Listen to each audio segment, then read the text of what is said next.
Bismillahirrahmanirrahim. Assalamualaikum warahmatullahi wabarakatuh. Perkenalkan, nama saya Anis Putra Pratama dengan nomor NIM 1901009 dengan nama instansi Analis Kesehatan Harapan Bangsa Bengkulu.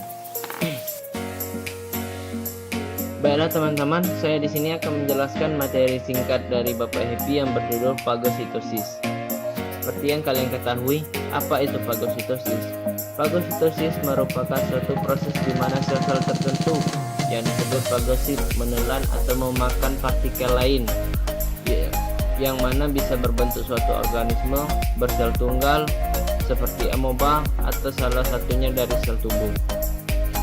Dalam beberapa bentuk di kehidupan hewan seperti amoeba, spons, fagositosis merupakan media makan. Jadi fagositosis dalam bentuk kehidupan hewan yaitu merupakan media makan. Dalam hewan, fagositosis merupakan suatu infeksi tubuh oleh zat asing atau antigen. Ada pula fungsi dari fagositosis, yaitu suatu pergolongan dari sel darah putih yang berperan langsung ke sistem kekebalan tubuh. Yang mana fagosit dari dalam bahasa Inggris yang berarti fagosit. Fagosit yang berarti sel yang dapat menelan dan memakan media yang berbentuk padat.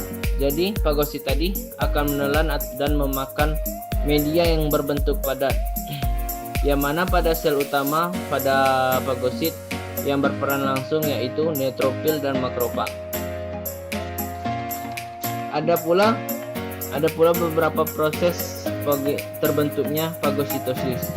Yang pertama, terjadinya deformasi membran, yakni guna membentuk kerucut kecil. Jadi proses pertama pada fagositosis itu berbentuk kerucut kecil.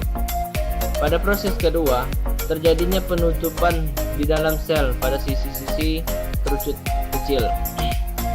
Jadi terjadinya penutupan pada setiap sel pada sisi-sisi yang terdapat pada kerucut tersebut. Pada proses ketiga, jaringan fagosom akan dilewatkan ke dalam sel untuk penyerapan lisosom. Jadi fagosom akan dilewatkan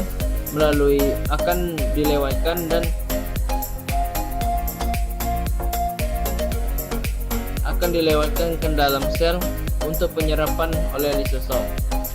Pada proses keempat, lisosom tadi akan bekerja dan memecah fagosom dalam bahan komponen melewati senyawa yang berguna pada struktur sel lain, mengusir atau sisanya sebagai bahan limbah. Ada pula mekanisme fagositosis berupa pengenalan, pergerakan, percetakan, pencernaan, dan pengeluaran.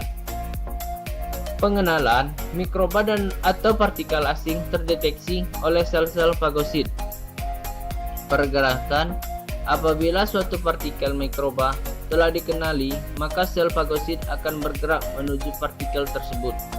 Percetakan, membran sel fagosit akan menyelubungi seluruh tubuh partikel asing dan menelan ke dalam sitoplasma dalam sebuah gelembung mirip pakula yang disebut fagosom. Jadi partikel asing tadi akan menelan sitoplasma dan berbentuk gelembung seperti pakula yang disebut fagosom.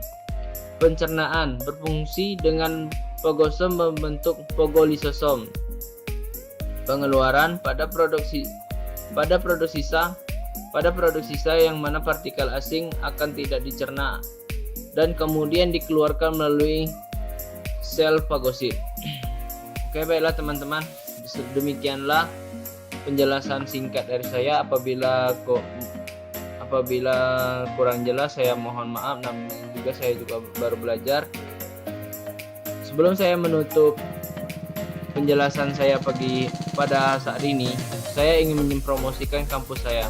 Bagi adik-adik yang baru tamat SMK, SMA, madrasah yang ingin melanjutkan kuliah di jurusan kesehatan, maka segeralah daftarkan diri Anda di analis kesehatan laboratorium medik, karena di sana nanti kita akan dilatih menjadi tenaga laboratorium yang ahli, yang berkompeten, jujur, dan dapat bekerja sama di bidang lainnya.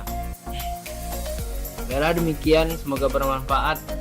Wabillahi taufiq wal hidayah. Wassalamualaikum warahmatullahi wabarakatuh.